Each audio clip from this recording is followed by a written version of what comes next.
guess also there was some feedback that perhaps your appointment was, I guess, to sort of show South Australia that they wouldn't be forgotten in the portfolio, and to give South Australians at the bottom of the basin the voice.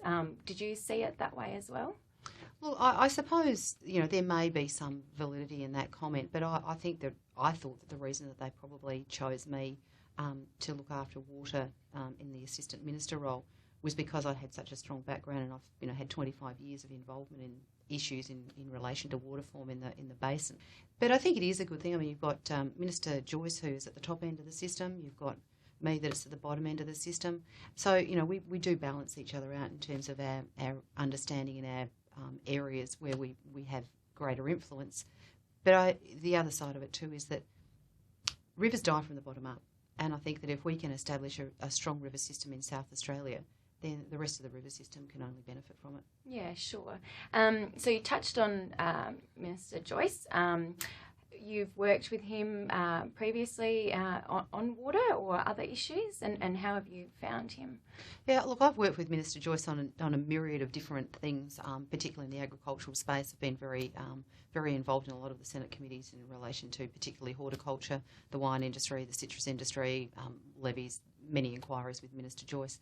Look, there is no doubt that he is a very colourful individual. He's a very passionate person. I can't think of anybody who's more passionate about his portfolio than Barnaby Joyce. I'm actually quite looking forward to working with him more closely in some of these areas, because if we can harness his energy, I think we can get some wonderful outcomes for the whole of Australia, and I'm really looking forward to it. Okay, well, that's great.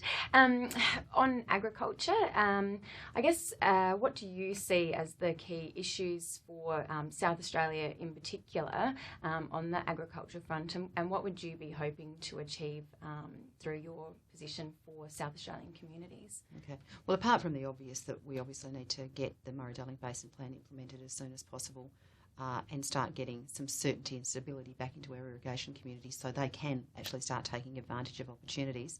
I think working very hard to establish our export markets, to make sure that we have good, strong markets and we're getting good prices for Australian commodities. We are regarded by the rest of the world as being clean and green and producing fabulous food. We've now got to get out there and sell that. Mm-hmm. But from a government's perspective, the most important thing I think that we can do is just to get out of the way of agriculture. We spend, I think in the past, governments have become too involved, too hands-on the day-to-day operation. We've put too much regulation, too much burden in the way of agricultural for our farmers being able to be effective. So I think if we can get out of their way and give them an environment that's conducive for them to be profitable and to get on with the business that they do, then I think we'll have achieved a huge amount. Yeah, sure.